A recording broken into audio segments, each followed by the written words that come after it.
Donc Cyril Furini, je suis salarié de l'association Sciences Citoyennes et j'ai donc soutenu une thèse en STS, donc Sciences techniques et société, en sociologie des sciences pour aller vite, en 2023 et je me suis intéressé, donc l'objet de ma recherche était de travailler sur les pratiques de on ne sait pas comment on les appelle, mais vu les termes, voilà, on va en discuter aujourd'hui. C'est de la recherche participative. Moi, j'ai utilisé la notion de coproduction des savoirs dans ma thèse, et donc on verra aussi pourquoi j'ai fait ça. Et donc, en fait, ma présentation d'aujourd'hui va se nourrir un peu de ça. Et donc, en fait, je vais aussi, c'est pour ça que j'en parle, c'est parce que ma présentation va être fortement située dans ces deux expériences-là. Et ça va faire partie des précautions préalables. Cette présentation n'aura rien d'exhaustif du tout. Et donc, c'est aussi pour ça qu'il y a un enjeu à ce que vous puissiez aussi prendre la parole et intervenir parce que on a, je pense, autour de l'écran un certain nombre d'expériences euh, et de cultures professionnelles différentes qui peuvent nourrir ce webinaire-là autour de la terminologie, qui restera un champ encore à investiguer encore davantage après ma présentation, bien sûr. Donc voilà, première précaution, c'est que il va y avoir un certain nombre de trous dans ma présentation et à vous de contribuer à les boucher. Je vais donc présenter aussi certaines notions, certains termes. Je n'ai pas, moi, pour ambition de les hiérarchiser, de considérer que certains sont plus pertinents que d'autres parmi ces termes-là, ou parmi les notions plus pertinentes les unes que les autres. Et ça, on pourra en discuter. Moi, j'ai pas l'intention d'imposer des termes. Là où je suis situé, moi, effectivement, à Sciences Citoyennes, on va utiliser la notion de recherche participative. Dans ma thèse, comme je l'ai évoqué, j'ai utilisé la notion de coproduction des savoirs. Mais en tout cas, l'enjeu pour moi aujourd'hui n'est pas du tout de démontrer en quoi l'une ou l'autre serait plus pertinente et plus intéressante que d'autres notions.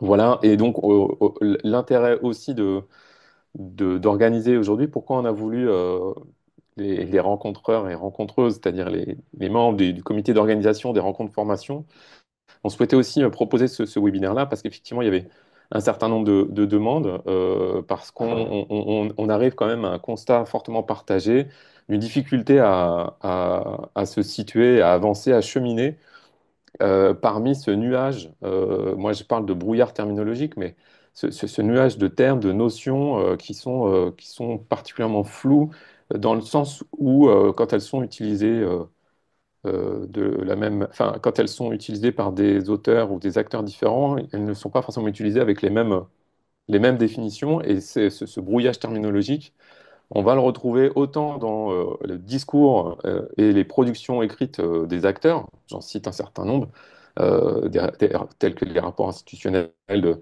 Gilles Boeuf et ses collègues en 2012, des acteurs associatifs comme Sciences Citoyennes, comme Alice, le rapport piloté par le PDG d'INRAE, euh, le rapport Houlier, Méry-Ougouard aussi, et d'autres travaux encore dans le champ des acteurs associatifs institutionnels, mais aussi dans la littérature scientifique. Ce brouillard terminologique se retrouve et c'est une grosse difficulté aujourd'hui quand on veut commencer à s'inscrire et s'intéresser à des pratiques je dirais, de manière très large, d'implication des citoyens, citoyennes dans des pratiques de production de savoir scientifique, une énorme difficulté à laquelle il faut se confronter, et on va essayer de le faire ensemble aujourd'hui.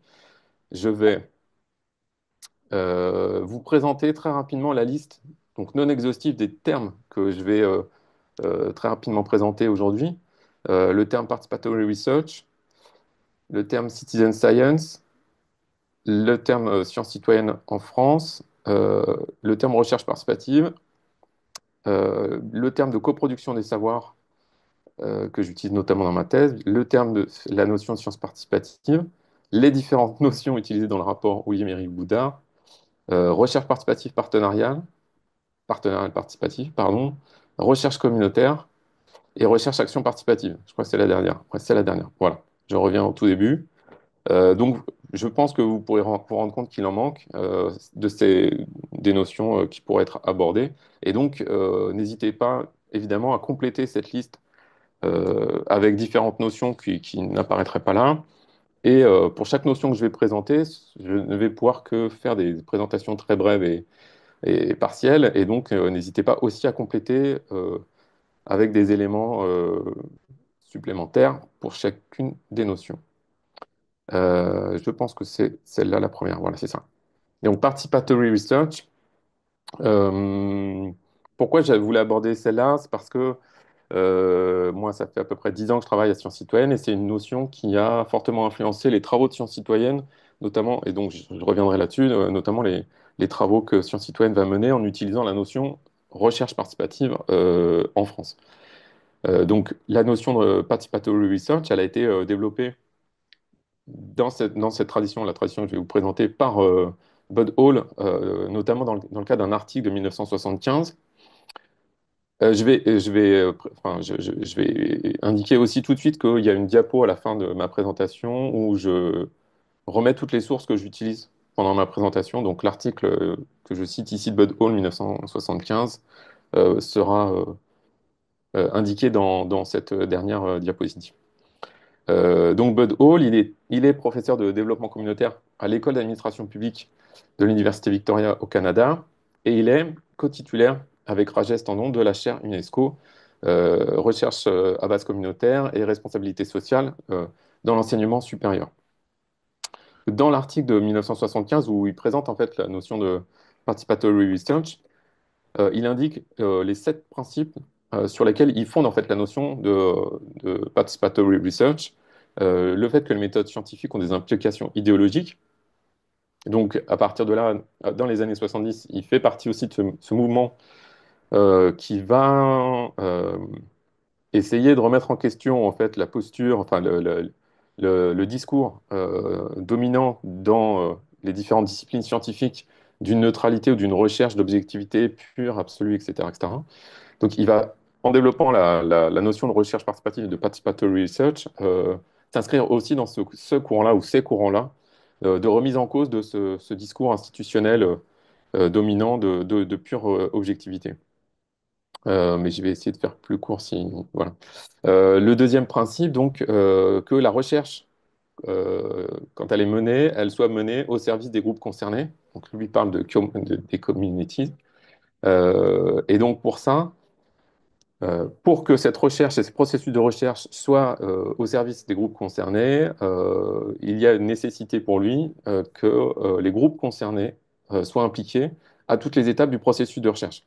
Et donc là, c'est aussi là où c'est important parce que ça va être nous où on en est en 2025 sur, on va dire, l'ensemble des pratiques d'implication, ce qu'on peut retrouver dans le champ sciences et sociétés ou les pratiques d'implication des populations, des citoyens et citoyennes dans les processus de recherche scientifique.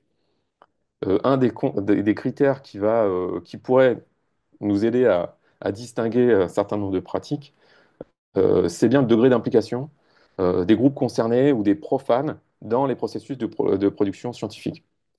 Donc déjà là, en 1975, il pose comme un préalable en cherchant à développer cette notion de recherche participative, je vais le dire qu'en français, c'est bien que les communautés soient présentes à tous les stades du processus de recherche, donc de l'élaboration de la question de recherche, en passant bien sûr par le processus d'élaboration d'une méthodologie, de réalisation d'un terrain empirique, mais aussi d'une production de données, d'analyse des données et de transmission des résultats, de diffusion des résultats. Pour lui, une recherche participative donc, doit viser la transformation. Le processus de recherche implique tous les groupes concernés. C'est-à-dire que l'idée, c'est pas uniquement d'avoir des groupes, des acteurs profanes ou non scientifiques qui seraient des cautions pour faire de la recherche participative. La visée de transformation que se donne un processus de recherche participative doit nécessairement, pour être, on va dire, avoir une efficacité de transformation, impliquer l'ensemble des acteurs qui seraient concernés et pas seulement certains. Et notamment, là, se pose la question aussi, quand on va travailler à faire de la recherche participative avec des acteurs associatifs, c'est aussi de se poser la question de savoir jusqu'à quel point, en fait, les populations ou les groupes cibles sont véritablement impliqués dans les processus de production de savoir et non pas uniquement leurs représentants au niveau des associations ou des collectifs représentatifs. Bon, je ferme la parenthèse, on pourra enfin, on pourra en reparler si vous voulez creuser ça. Un autre principe, c'est le processus de recherche fondé sur les apprentissages. Donc, apprentissage au pluriel, tous les acteurs sont aussi dans un processus de, euh, de transmission.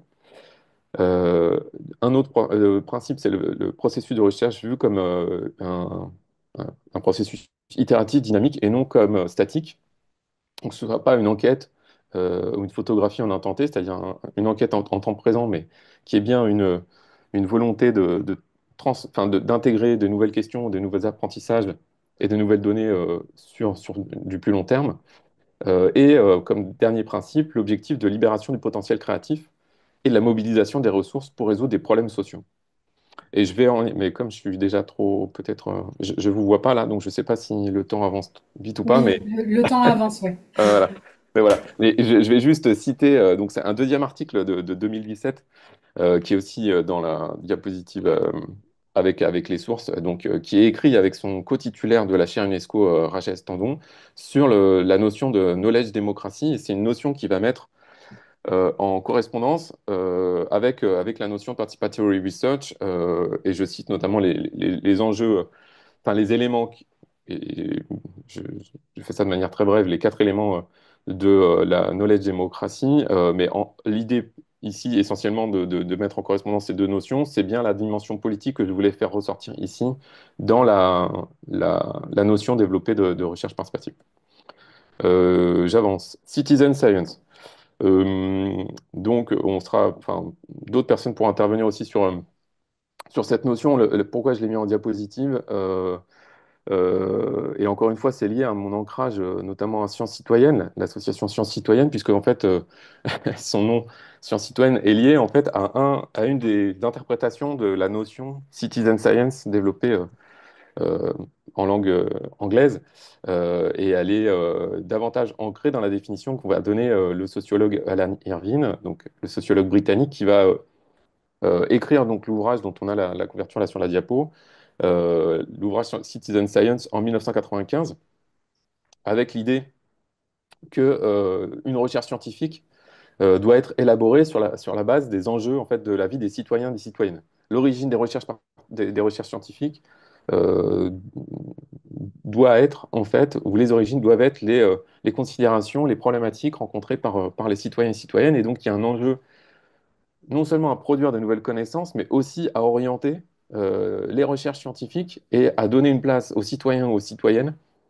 une place mais aussi un pouvoir sur les orientations que doit suivre le processus scientifique. Et donc, les sciences citoyennes pour Alan Irvine, donc il établit ça sur la base de la notion Citizens Oriented Science, fondée sur la fertilité croisée d'une diversité de savoirs scientifiques et de savoirs non scientifiques. Là, je fais très court, parce que tout son ouvrage parle de ça. L'idée de la diapositive ici, c'était bien de mettre en correspondance ou en miroir un autre usage de la notion de citizen science, puisque quasiment à la même époque, aux États-Unis, l'ornithologue Rick Bonnet va l'utiliser aussi cette notion, mais pour désigner d'autres pratiques d'implication d'acteurs non scientifiques, d'acteurs profanes dans des processus de production scientifique, notamment pour désigner des démarches de collecte de données à grande échelle, donc conduite grâce à la contribution bénévole du public sur la base d'observations réalisées par des amateurs. Voilà. Et donc aujourd'hui, on aurait plutôt tendance en France à utiliser le terme science citoyenne, et on le verra plus tard quand j'aborderai le rapport Houllier, dans cette deuxième euh, définition. Mais il en existe bien deux Et à l'origine de sciences participatives aussi, en français? sciences participatives en français. Bah, oui, bah, ça dépend. Ça dépend. Si on prend le rapport Houllier, donc sciences participatives, c'est la grande catégorie qui ne va pas se limiter uniquement aux pratiques en gros, de collecte de données à grande échelle réalisée par des acteurs bénévoles dans un processus de production scientifique. En revanche, et c'est ce que enfin, je l'évoquerai aussi très rapidement, on voit dans la littérature que la notion science participative peut effectivement être utilisée pour désigner ce type de pratique que Rick Bonnet, lui, a appelé science citoyenne. Ouais. Ça fait partie du brouillard. L'association Science Citoyenne, elle a pris ce nom-là donc, à sa création en 2002. J'en parle parce que c'est de là d'où je viens là, enfin, c'est là où je me situe dans le cadre de mon intervention aujourd'hui. Euh, Elle a développé donc la notion de recherche participative, mais c'est une notion qu'elle a développée au milieu d'autres activités parce que son objet est beaucoup plus large que la seule production de savoir, mais elle a pour objet, donc je l'ai mis là, de favoriser l'appropriation citoyenne et démocratique des sciences afin de les mettre au service du bien commun. Et donc, elle a développé un certain nombre d'axes, de différentes activités qui se retrouvent dans des axes. Là, je vais juste les évoquer très rapidement et je ne rentrerai pas dedans. Réorienter la recherche, donc ça fait partie des axes de l'association Sciences Citoyennes. Réorienter la recherche, démocratiser les politiques de recherche, responsabiliser la recherche et l'expertise, produire une analyse critique des technosciences, se mobiliser avec la société civile et renforcer le tiers secteur scientifique. C'est dans ce dernier axe-là que vont se retrouver toutes les activités que l'association Sciences Citoyennes mène euh, pour favoriser le développement de ce qu'elle va appeler la recherche participative. Et donc, ce qu'elle met derrière la notion de recherche participative, et ça résonne totalement avec la définition qu'en donnait dès les années 70 Bud Hall en anglais, c'est bien l'idée que un processus de recherche scientifique implique à toutes les étapes de la recherche des acteurs de la société civile à but non lucratif, avec l'idée donc de mettre fin au monopole des chercheurs dans la production des savoirs légitimes, mettre en avant l'égalité dans la reconnaissance d'une diversité de savoirs, produire des nouveaux savoirs à travers des processus de coproduction, donc intégrant et les chercheurs scientifiques, chercheurs scientifiques, mais aussi les acteurs et actrices du monde associatif pour être précis, mais sinon c'est la société civile à but non lucratif. L'idée qu'il y ait une réduction des asymétries de pouvoir et une horizontalité dans les pratiques, que les résultats de ces processus de recherche participative puissent être appropriables et donc renforcent l'utilité sociale de la recherche scientifique de cette manière-là. Il y a un objectif de visée de transformation. L'idée, c'est bien de maintenir aussi une rigueur et une qualité de la méthode scientifique dans ces processus-là. L'idée, c'est pas de remplacer la recherche scientifique, mais c'est bien de lui rendre son utilité sociale. L'idée est bien de questionner aussi la responsabilité des chercheurs, des chercheuses et des institutions de recherche, mais aussi, et je l'évoquais en parlant d'Alan Irvine, c'est bien aussi de travailler à ouvrir les orientations de la recherche aux acteurs de la société civile à but non lucratif en démocratisant les choix scientifiques et techniques. Voilà, je fais très court. Cette notion, cette définition-là, qu'on retrouve, enfin qu'on avait vu à travers les travaux de Bud Hall, d'Alan Irvine et de Sciences Citoyennes que je viens de présenter là, c'est aussi une définition, notamment le fait que la recherche participative implique la présence active des acteurs de la société civile à toutes les étapes du processus de recherche en collaboration avec la recherche scientifique. C'est une définition qu'on va retrouver dans les différents dispositifs de soutien à la recherche participative qui vont émerger à partir de 2018 à travers les dispositifs co-construction des connaissances, CO3, mais aussi l'appel à projet de la région Bretagne, Recherche et Société, qui va s'ouvrir à partir de 2021, les appels à projets de l'Agence nationale de la recherche à partir de 2022, dans le cadre du programme Sciences avec et pour la société, et notamment, je parle des appels à projets recherche participative. Et c'est aussi une définition qu'a adoptée plus récemment, en 2024, la région Pays de la Loire, dans les actions qu'elle a commencé à engager, qui s'inscrivent dans la mise en œuvre l'application de sa stratégie régionale pour un dialogue science-société. Voilà. Donc la démocratie technique, c'est un ancrage et pour science. Cyril, Oui, il te reste, on va dire, 8 minutes, mais vraiment grand max. ok, d'accord. Grand max. Alors je vais venir, peut-être que là, il y aura des choses. Moi, c'est pas moi qui suis le spécialiste des sciences participatives, mais j'ai été obligé un peu de m'y intéresser quand même, notamment dans le cas de ma thèse, pour situer un peu les pratiques de coproduction de savoir que j'ai passé très vite sur la diapositive précédente, développée par le sociologue Michel Calon. Donc l'origine des sciences participatives remonte donc au XVIe siècle. Et là, c'est la définition que j'en donne, qu'avait évoqué Marco tout à l'heure. Effectivement, c'est les pratiques de collecte de données à grande échelle réalisées par des bénévoles amateurs euh, pour nourrir un processus scientifique qui les dépasse. Et donc ce phénomène-là peut être daté depuis le XVIe siècle dans les champs de la botanique ou encore de la production de cartes géographiques. Et aujourd'hui encore, donc, on a ces pratiques-là qui se pratiquent, et donc notamment avec le développement des outils numériques, smartphones, etc., et tablettes qui permettent effectivement de déployer encore davantage les capacités en fait de collecte de données. J'ai mis quelques références, on pourra y revenir aussi plus tard.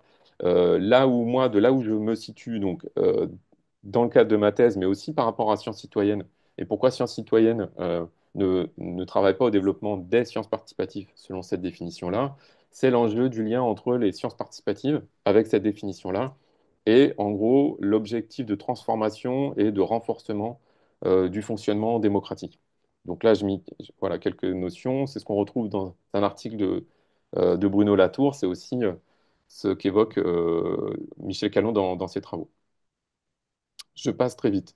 Et ici, peut-être que vous aurez à intervenir du côté INRAE, si vous le souhaitez, bien sûr, parce que je vais passer très vite en fait sur la production du rapport Houllier-Méry-Goudard de 2016, qui était lié à une mission transmise au PDG, donc François Houllier, de l'INRAE à ce moment-là, par le ministère de l'Enseignement et de la Recherche, l'Enseignement supérieur et de la Recherche, et qui a établi, donc, après avoir fait de grands travaux avec une méthodologie assez complexe pour identifier un peu, pour faire cet état des lieux de ce qui était la mission initiale, c'est-à-dire les sciences participatives, c'était d'intégrer une diversité de pratiques qui aillent au-delà des pratiques de collecte de données, comme on l'a évoqué tout à l'heure, mais qui présentent et qui essayent voilà, de rendre sous la forme d'une typologie les différentes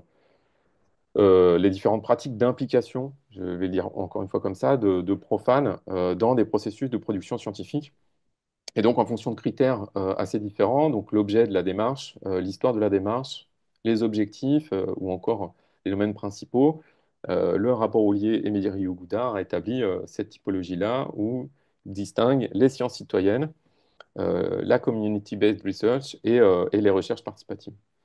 Et moi, je fais un lien ici entre ce travail-là et la charte des sciences et recherches participatives qui va être rédigée et présentée en 2017 avec l'idée qu'un certain nombre d'établissements puissent la signer pour se retrouver derrière un certain nombre de principes et d'engagement pour favoriser le développement des sciences et recherches participatives. Et donc, avec cette définition que j'évoque là très rapidement, la définition, les sciences et recherches participatives sont des formes de production de connaissances scientifiques auxquelles participent, avec des chercheurs, des acteurs de la société civile à titre individuel ou collectif, de façon active et délibérée.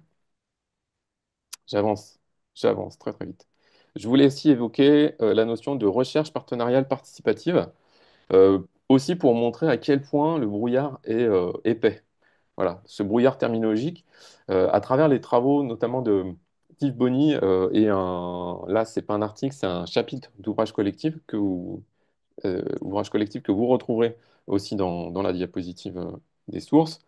Euh, et donc, dans ce chapitre d'ouvrage, il va établir une typologie de la grande catégorie qu'il appelle recherche partenariale participative, typologie, où il va distinguer en fait quatre catégories différentes deux pratiques qu'il va appeler recherche collaborative, recherche-action collaborative, recherche-intervention et recherche-action coopérative. Et je mets quelques éléments ici de définition pour chacune des sous-catégories qu'il donne, mais voilà, je vais passer très vite sur ça, mais en tout cas pour identifier le fait que ouais, le brouillard terminologique est épais.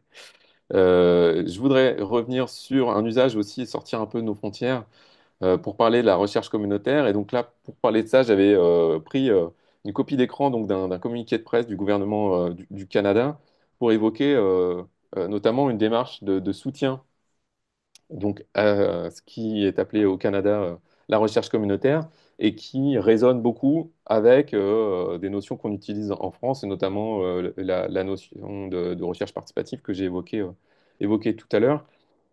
Je ne l'ai pas mis dans cette diapositive-là, mais c'est aussi une notion qu'on retrouve en France, notamment autour des travaux que a pu mener et peut mener un collectif associatif qui s'appelle le TRT5 CHV et qui travaille donc sur les enjeux médicaux autour de la lutte contre le sida, mais aussi autour des hépatites, qui va faire notamment sur la question de la lutte contre le sida un gros travail avec l'ANRS, l'Agence nationale de recherche sur le sida. Et donc c'est aussi une notion, recherche communautaire, qui va être utilisée dans ce cadre-là.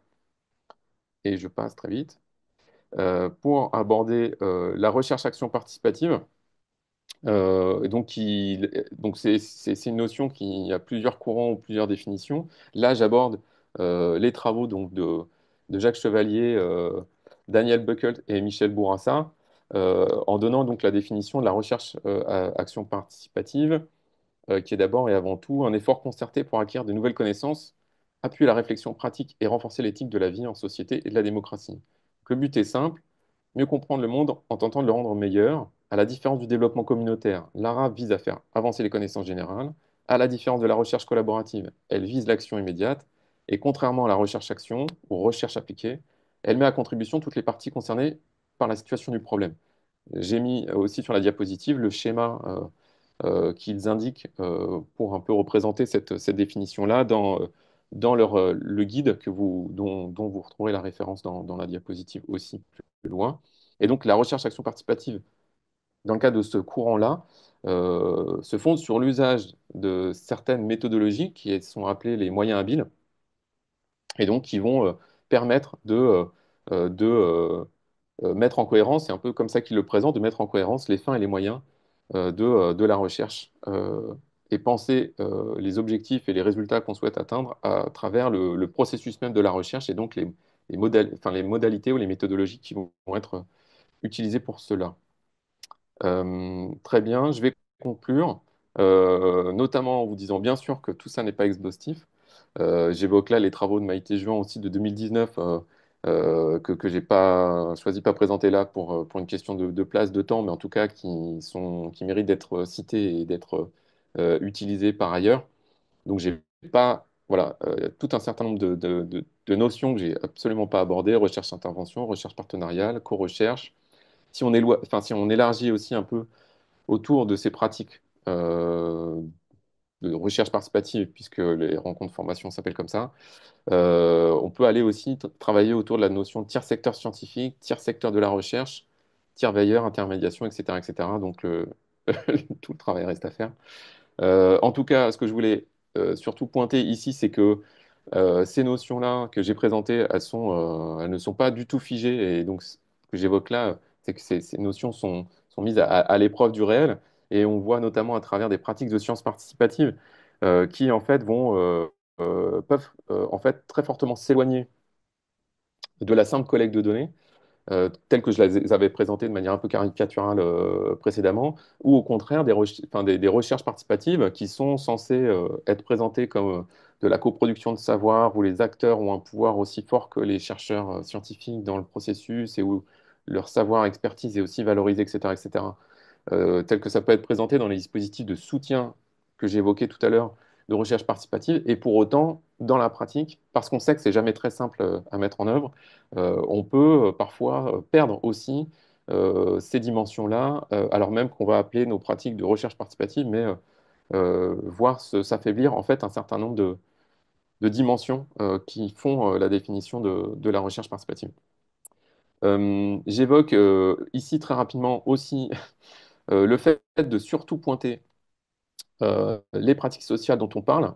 Et donc ce que j'évoque derrière, c'est que en fait, pour moi, enfin, la terminologie n'est pas forcément un enjeu majeur. Mais c'est surtout de savoir ce qu'il y a derrière les termes qui sont utilisés et les pratiques sociales dont on veut parler, notamment en termes d'implication des acteurs, de type de recherche scientifique. Est-ce que c'est une recherche disciplinaire, interdisciplinaire, etc., etc. Je pense qu'il faut déconstruire en fait toutes les catégories qu'on pourrait utiliser dans nos discours pour savoir véritablement de quoi on parle quand on utilise ces notions-là et toutes celles que j'ai pas abordées. Et donc la comparaison que j'aime utiliser, c'est celle de la grande catégorie qu'on va utiliser, qui est la catégorie du sport. Et pour autant, poser la question de savoir de quelle manière, enfin, à quel point on peut assimiler dans cette grande catégorie sport une pratique qui serait celle du biathlon et une pratique qui serait celle du rugby. Et je pense, moi, qu'il y a très peu d'éléments assimilables entre ces deux pratiques que pour autant, de manière artificielle, on retrouve sous cette catégorie de sport. Et donc pour moi, on se pose la question aussi du cas d'analyse euh, pour essayer d'étudier, réfléchir, penser, nommer toutes ces pratiques-là. Et c'est d'ailleurs pour ça que moi, dans ma thèse, j'avais refusé, enfin, il y a eu un débat aussi avec mon jury de thèse sur ça, j'avais refusé, en fait, en travaillant sur 3 études de cas, j'avais refusé de produire une typologie parce que je voulais, moi, et c'est une posture subjective, mais j'avais peur du réductionnisme scientifique, quoi. Le fait de vouloir absolument entrer dans des cases préformatées et mettre des pratiques sociales et les forcer à rentrer dans ces cases-là, parce que c'est moi qui les aurais construites, et de considérer que forcément les pratiques sociales doivent ben, s'inscrire dans les cases que j'aurais construites. Pour moi, c'est aussi mettre en difficulté la recherche une compréhension de la complexité de ce type de pratique-là. Voilà, je peux m'arrêter là. Merci Cyril. Les sources sont là. Bon, en tout cas, on a bien entendu qu'il y avait plein de synonymes et qu'effectivement, il y a un enjeu de bien, enfin, pour se faire comprendre, de bien dire à chaque fois, voilà, j'utilise ce mot-là, mais avec telle définition pour moi, où je fais exactement, enfin, ça, quoi. Est-ce qu'il y a est-ce que vous avez des questions ou des témoignages ou des choses avec lesquelles vous n'avez pas été d'accord ou d'autres points à aborder?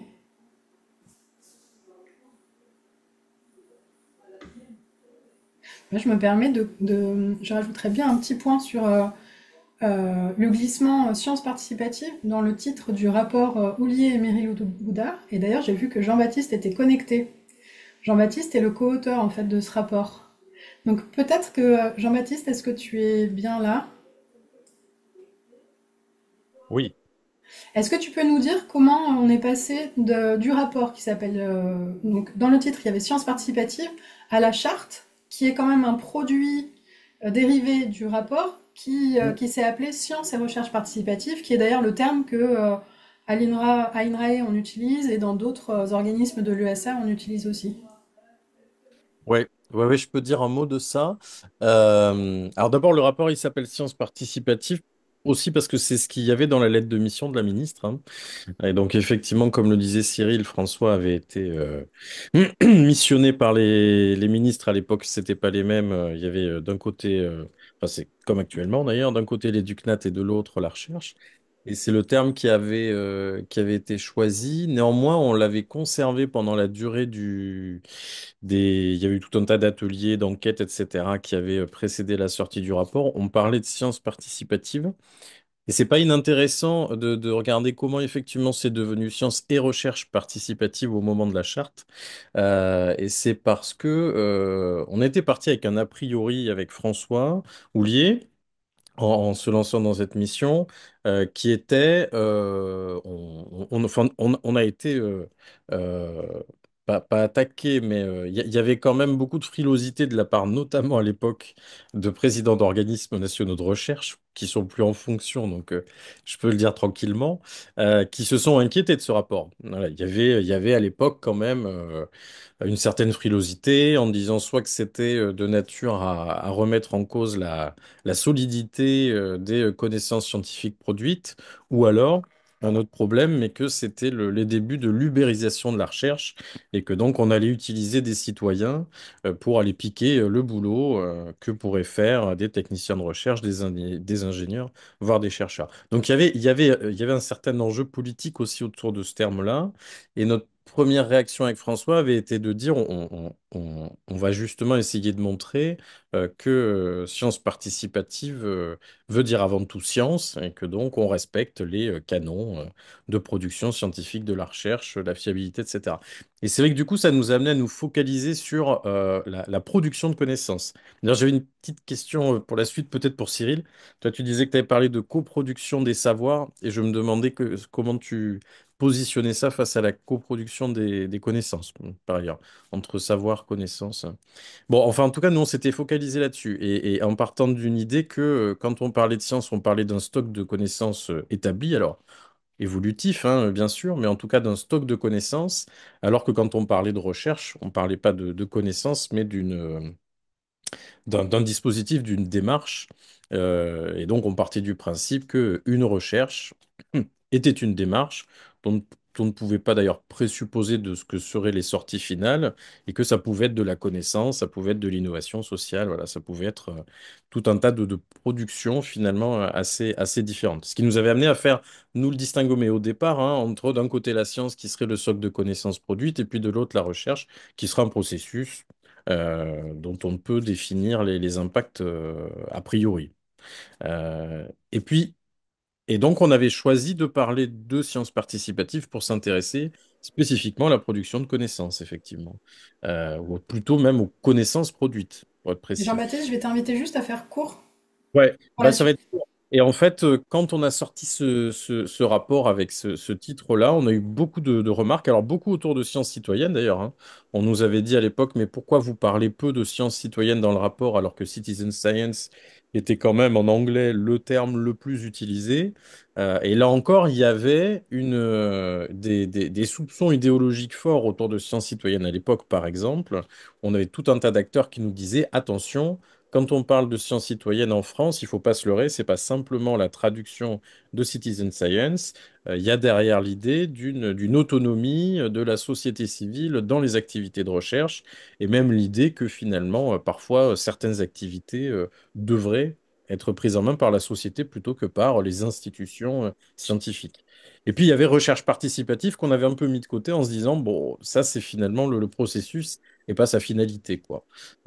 Et en fait, en échangeant notamment avec Alice, l'association Alice, qui s'était posé la question sur la base du rapport et puis à travers des groupes de travail en particulier sur ce que seraient des bonnes pratiques à mettre en œuvre dans la communauté scientifique et parmi les acteurs au sens large de ces sciences et recherche participative, eux étaient arrivés avec cette idée de, ils voudraient mieux parler de recherche participative et notamment, à juste titre, en nous disant, vous vous focalisez sur les connaissances, mais ces dispositifs participatifs ne produisent pas que des connaissances au sens scientifique tel qu'on l'entend habituellement. Et donc, nous, on a fini par accouler les deux en disant science et recherche participative. C'était pas tant, honnêtement, pour de vraies logiques terminologiques ou épistémologiques, mais surtout pour éviter que des communautés se sentent exclues dès lors qu'on parlait notamment de la mise en œuvre des recommandations de ce rapport. On n'était pas là pour favoriser telle ou telle communauté ou telle approche disciplinaire. C'était vraiment pas l'idée de départ. Au contraire, on se voulait les plus fédérateurs possibles. Et globalement, depuis, c'est vrai qu'on parle notamment à INRAE de sciences et recherche participative. J'entends moins de débats sur ce qui serait excluant derrière ce terme-là. Donc finalement, eh ben, je suis plutôt content aujourd'hui, j'espère en tout cas, que c'est un terme un peu valise, et tant mieux s'il l'est. Et comme le dit Cyril, tant mieux si ce ne sont pas des cases trop définies qui feraient que certains puissent se sentir exclus. Donc voilà, tant mieux si ce terme-là permet à tout le monde de s'y retrouver, quand bien même, on le sait, il y a aussi des, des- des terminologies qui sont très disciplinaires. Voilà. Selon qu'on travaille en astrophysique ou en sciences sociales, on va pas avoir la même appétence pour le terme sciences participatives ou recherche-action participative, par exemple. Merci Jean-Baptiste. Il y avait une question d'Anaïs. Anaïs, est-ce que tu peux allumer ton micro ou tu veux que je lise ta question?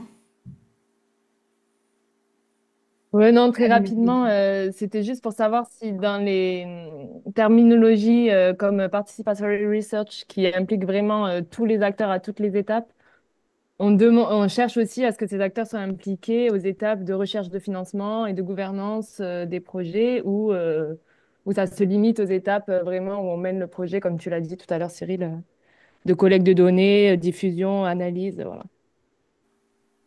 Oui, alors moi, enfin, la réponse que je pourrais apporter à cette question, et merci beaucoup Anaïs pour cette question, c'est plutôt là, ce qui me vient, c'est du point de vue de la maturité d'un collectif de recherche, où on retrouve des chercheurs, chercheuses et des acteurs, actrices de la société civile non marchande.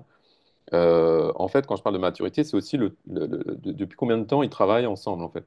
Et si on a aujourd'hui, on peut avoir des collectifs de recherche qui ont pris l'habitude de collaborer ensemble et qui peuvent être vigilants ensemble des deux côtés à essayer de trouver des moyens financiers pour continuer à collaborer ensemble et aller chercher les financements, soit ensemble, soit chacun dans ses sphères de financement, côté associatif par exemple, côté recherche scientifique pure de l'autre, mais ils peuvent tout à fait avoir cette démarche ensemble. Et je pense que ça, c'est plutôt un enjeu qui est lié à la maturité. Et il y a des collectifs qui sont encore très, très récents, et je pense pour lesquels il est difficile de trouver encore une mécanique dans un processus qui est absolument pas financé encore, enfin, l'émergence des projets, et on pourrait en reparler, mais ça commence à venir un peu à la reconnaissance de cette temporalité-là qui était invisible avant.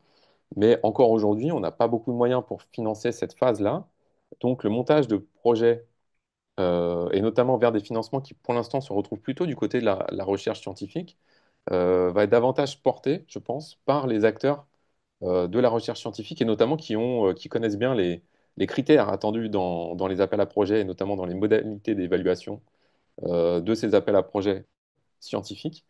Et donc il y a un poids encore, je pense, important et une domination, je dirais, dans cette phase-là de recherche de financement par les chercheurs, chercheuses. Mais c'est lié à différents paramètres. Le fait qu'aujourd'hui, ce soit plutôt dans ces appels, et notamment par exemple les appels de l'ANR, qui flèchent davantage des financements vers la recherche participative, mais aussi l'âge du, du, du collectif de recherche, je pense.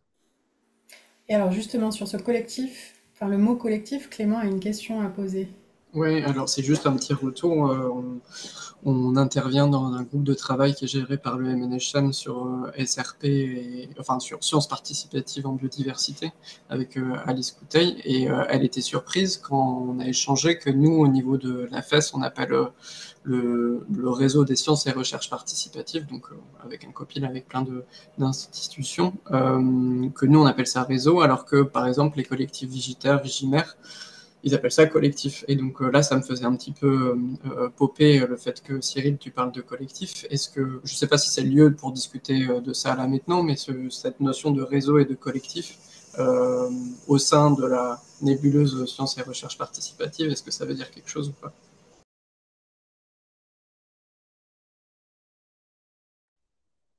Euh, c'est vrai que je sais pas bien, là, je pourrais pas répondre pourquoi, objectivement, moi, j'utilise plutôt collectif pour une démarche spécifique. Donc, un projet de recherche participative, pour moi, effectivement, il y a un collectif de recherche, c'est la notion que j'utilise. Alors, là, clairement, intéressant comme question parce que je ne sais pas d'où ça me vient.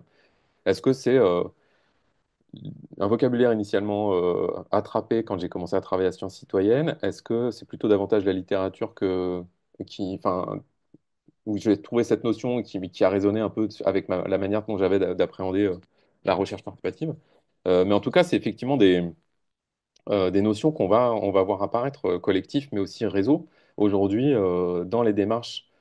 Mais aussi, on va voir communauté. Par exemple, les institutions qui veulent aujourd'hui soutenir de la recherche participative, j'évoquais CO3, la Bretagne, les Pays de la Loire aussi, dans leur démarche, l'idée, c'est aussi de faire émerger ou de renforcer ce qu'ils peuvent appeler une communauté des acteurs de la recherche participative, etc., etc. Et je pense qu'on est là aussi peut-être face à un autre brouillard, parce que je ne sais pas encore très bien comment les acteurs utilisent tous ces termes-là, mais avec l'idée de vouloir travailler ensemble, quoi. Travailler au pluriel, enfin voilà, travailler à plusieurs, travailler ensemble et en utilisant ces notions-là qui, je pense, ne sont pas du tout stabilisées dans ce champ voilà, de la recherche participative, que ce soit collectif, réseau, communauté, etc. Ou partie prenante, groupe de participants. Enfin, il y avait du coup dans le chat plusieurs autres termes. Ouais. Est-ce qu'il y a une autre question, un témoignage, Lucie? Ouais, bonjour. Alors ma question va peut-être paraître très naïve, mais bon, je vais la poser parce que ça me travaille. Dans tout ça, quand on parle de recherche et de chercheurs là, est-ce qu'on parle que de l'académique et parce que j'ai pas du tout entendu le mot académique pour l'instant. Donc est-ce que derrière c'est vraiment ça qu'il y a? Moi j'ai l'impression qu'on a quand même de plus en plus d'acteurs qui ont éventuellement, bah, comme toi Cyril d'ailleurs, qui ont des doctorats et qui sont pas dans des structures académiques et qui fournissent une activité de recherche ou de sciences et recherche participative avec d'autres types d'acteurs. Et donc, dans quelle mesure, et je veux dire par là où il y a peut-être pas forcément une production de connaissances avec relecture par des pairs dans des journaux académiques, etc. Dans quelle mesure ça, on considère que c'est ou pas de la science et recherche participative? C'est une très bonne question. Je te remercie pour cette question parce que effectivement, enfin, on voit émerger des profils et de plus en plus, notamment autour même des notions d'intermédiation, tiers veilleur, tiers veilleuse. On se retrouve aussi avec ce type de profil-là. Et pour l'instant, il y a rien. Encore une fois, il y a absolument rien de stabilisé. Moi, effectivement, j'essaye, et c'est aussi dans la diapositive où j'évoquais les travaux d'Yves Bonny, où il fait une distinction entre être en recherche, faire de la recherche ou se mettre en recherche, et où, pour lui, en fait, ce qu'il considère être de la recherche scientifique, euh, enfin, c'est la notion de faire de la recherche. Ça concerne la recherche scientifique. Et effectivement, j'essaye, moi, dans la manière dont j'ai d'intervenir, que ce soit à l'oral ou à l'écrit, de toujours préciser quand je parle de la recherche scientifique, de parler de la recherche scientifique ou de parler des chercheurs, chercheuses scientifiques, parce qu'on peut tout à fait considérer que d'autres acteurs que les scientifiques puissent être en capacité de mener une enquête, comme le dirait Dewey, enfin, être dans des démarches d'investigation, d'enquête, d'accumulation de données, de production de savoir sur la base de savoirs déjà détenus. Et donc, on peut aussi considérer que des démarches de recherche puissent être menées sans chercheurs. Et d'ailleurs, c'est aussi un peu la notion que développait Alan Irving de science citoyenne. C'était aussi de faire reconnaître la capacité de production de savoir des citoyens, citoyennes sans euh, enfin, l'apport des scientifiques. Et c'est ce qu'on retrouve aussi derrière une notion qui est liée à la littérature, un peu, qui est un peu la mienne en STS et de d'autres autour de cet écran, qu'on retrouve aussi dans la notion d'épidémiologie populaire. Le fait de recueillir de la donnée par des citoyens et citoyennes et d'établir en fait des liens de causalité entre des données recueillies et des phénomènes, et notamment des phénomènes de santé, c'est-à-dire des maladies. C'est aussi des processus d'enquête, on trouvera d'autres termes, d'enquête, de recherche, d'investigation, etc., qui sont menés sans apports scientifiques, enfin de scientifiques impliqués, mais c'est aussi des personnes qui peuvent aller chercher des éléments dans la littérature scientifique, mais en tout cas la démarche n'est pas scientifique. Et pour autant, quand elle se transforme en expertise, cette démarche citoyenne de recueil de données, d'analyse, de production de résultats, elle peut être aussi valable face à la décision politique qu'une expertise scientifique. Donc ça, désolé, j'ai une réponse très floue. Merci. Mélodie, est-ce que tu veux... tu avais fait un commentaire dans le chat, est-ce que tu veux... Ouais, non, mais je voulais vous remercier, non, mais parce que je suis toujours assez, comment dire, il y a toujours ce double effet quand on catégorise et quand on définit, on en a besoin pour pouvoir savoir de quoi on parle, pour échanger, construire un langage commun, etc. Et en même temps, on fige le réel à chaque fois et c'est toujours un peu délicat. Je trouve que C'était vraiment important d'entendre aussi ça à la fois chez Cyril et Jean-Baptiste, qu'on est en train d'essayer de trouver le moyen le plus accueillant possible. Enfin, moi, c'est quelque chose qui me travaille beaucoup en ce moment, comment on accueille la pluralité des pratiques et non pas comment on définit ce qu'il faudrait faire ou comment on recrée des hiérarchies de valeurs qui sont hors sol, en fait. Parce qu'à un moment donné, enfin, tu l'as dit Cyril, et puis on en parle beaucoup en ce moment dans la communauté des pratiques de recherche et sciences participatives. Ce qui fait sens dans un projet, on peut difficilement le percevoir uniquement au regard des critères d'évaluation externes, par exemple. Et donc, de revenir comment dire, aux termes comme aussi des outils de formulation de la singularité ou du sens partagé. Je trouve ça vraiment intéressant. Et là, par rapport à la dernière discussion, euh, l'enquête, revenir à l'enquête comme le fondement même de notre démarche de recherche et de se redemander au fond quelle est la différence entre une vraie recherche, je mets des énormes guillemets, et l'enquête qu'on fait, y compris quand on n'est pas chercheur statutaire ou pas payé pour le faire, etc. C'est vraiment fondamental dans ce qu'on fait. Et finalement, on n'en discute pas tant que ça. Donc, bon, revenir à Dewey et tout ça, je trouve ça très intéressant parce que la frontière, elle n'est pas si claire. Et bien sûr, il y a le moment de la validation par les pairs. Donc, il y a beaucoup de choses qui tournent autour de où est-ce qu'on écrit, comment on se fait, comment on constitue le fait scientifique collectivement au niveau de l'institution, en fait, et de la publication, etc. Mais donc, voilà, je trouve que ça donne du grain à moudre aussi pour reconnaître l'enquête pour ce qu'elle vaut réellement, y compris quand ce ne sont pas des chercheurs académiques qui le font. On est quand même des chercheurs, d'une certaine manière, en enquête. Et penser ces circuits-là, notamment d'écriture, enfin voilà, ça me donne du grain à moudre, donc merci beaucoup. Il est 59. J'imagine que, enfin, on imaginait en tout cas que tout le monde avait quelque chose à faire quand même à partir de 14 heures. Si ça vous va, on va clore ce webinaire. Peut-être avant de partir, si vous êtes d'accord, on peut peut-être mettre un petit mot de ce qu'on garde de cette discussion sur la terminologie. Juste un petit mot dans le chat pour les personnes qui veulent participer.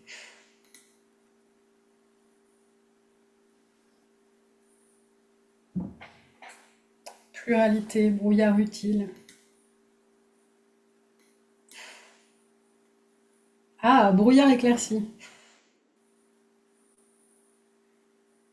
Brouillard, brouillard, flou, complexité, réalité, contexte.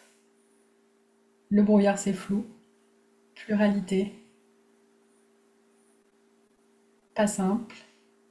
Rassurer que ce ne soit pas figé. Mise en commun, lien entre les pratiques. Diaporama de Cyril disponible. Donc oui, on mettra le diapo et les notes aussi de la réunion. Marco, je sais pas où on va les mettre en fait. Je crois que c'est pas Oui, encore décidé. on a un espace, on a une page, elle est créée et j'en ai pas encore parlé. J'en parlerai bientôt alors. Bon, en Dès tout qu'on... cas, ce sera accessible dans pas trop longtemps, quoi. Voilà, foisonnement, partager le vocabulaire, sémantique, et puis des merci. Et puis, ben, on va se quitter alors, il est 14h01. Et donc, rendez-vous le 4 mars en webinaire avec Delphine Sicard. Et d'ici là, portez-vous bien. À bientôt. Merci, à À bientôt. bientôt. Merci beaucoup. Merci. À Ouais, bientôt. bravo et bravo. Bye bye. Bye bye. Et j'ai oublié, Cyril, de te remercier vraiment beaucoup pour tous les apports. De- Super je diaporama t'en prie, qui... Ouais. je t'en prie, je t'en Ouais, prie, je c'est t'en très prie. Non, non, bien. aucun problème.